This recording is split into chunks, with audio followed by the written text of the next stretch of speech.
Hi, this is Anil and welcome to the video tutorial for the Learning Lab on C++ programming. In this tutorial, we're going to be learning something called the functions in C++. So what are these functions? A function is nothing but the collection of codes or the collection of statement which is given a name. So these functions allow us to group our code.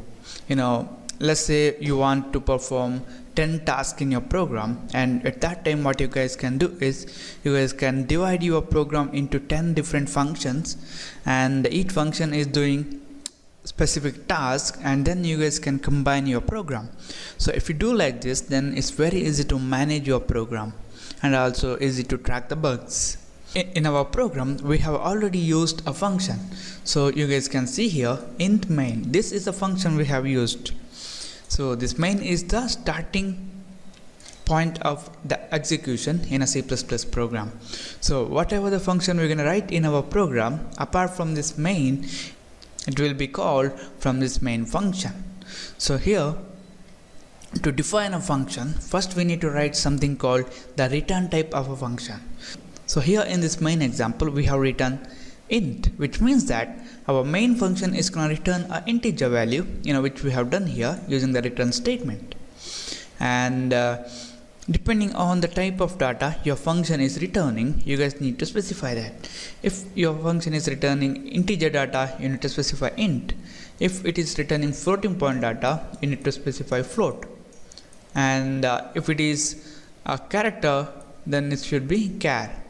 And if your function is not returning any value, then you need to specify void. Just remember that this void is a special type, which is used for no value. Alright. So now, just to demonstrate that, we're gonna write a function in our program and use that. So first we need to write something called the return type of the function. So in this example our function is not going to return any value, that's why it's going to be void.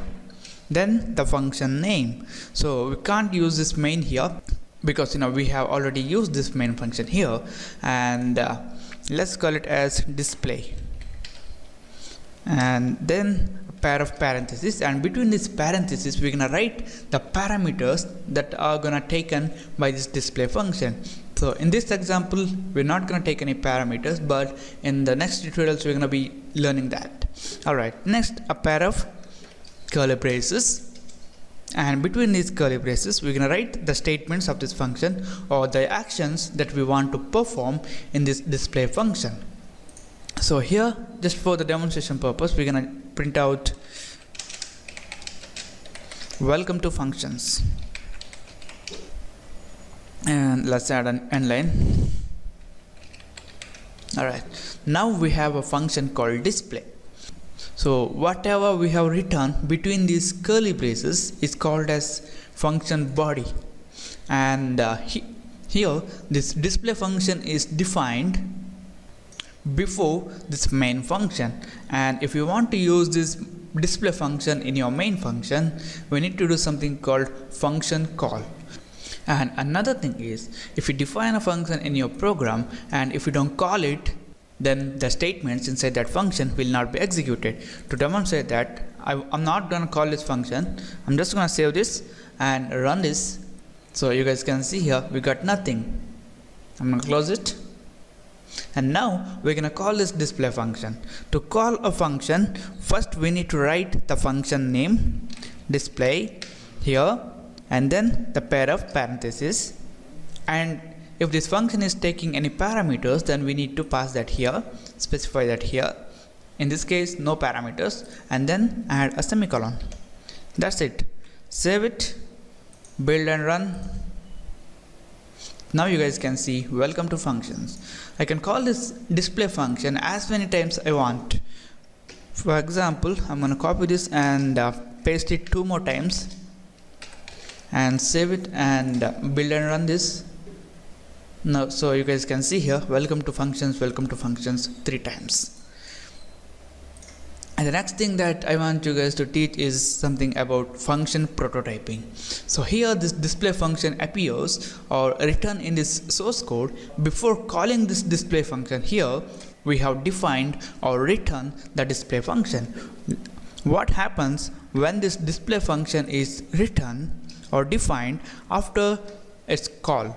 So now when this code is executed, the execution starts from this main function and it will encounter this display. So alright, I don't know anything about this display, so this might not be defined in this source code. That's why the compiler is gonna generate some errors. So to solve that kind of problems, what we're gonna do is we're gonna do something called function prototyping.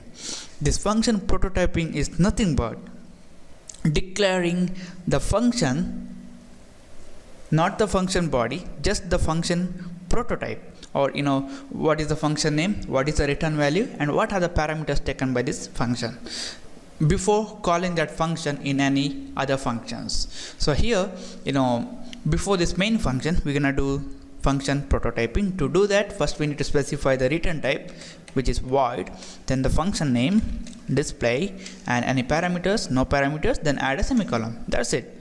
Now if I save this build and run this, you guys can see we got welcome to functions 3 times. So what happens here is when this function prototype is encountered, the compiler will come to know that okay, in this program there is a function called display which is not going to return any values and which is not taking any parameters, is defined somewhere else. So if I encounter this display function before its definition, then it doesn't mean that it's an error, so that is present. That's why when it encounters the display, it won't generate any errors, and the program works successfully. Alright guys, this is it. This is about the introduction to the functions in C++. Thank you for watching, and don't forget to subscribe to my channel, like my Facebook page at facebook.com/learninglad, and follow us on Twitter at learninglad.edu, and I'll see you in the next tutorial.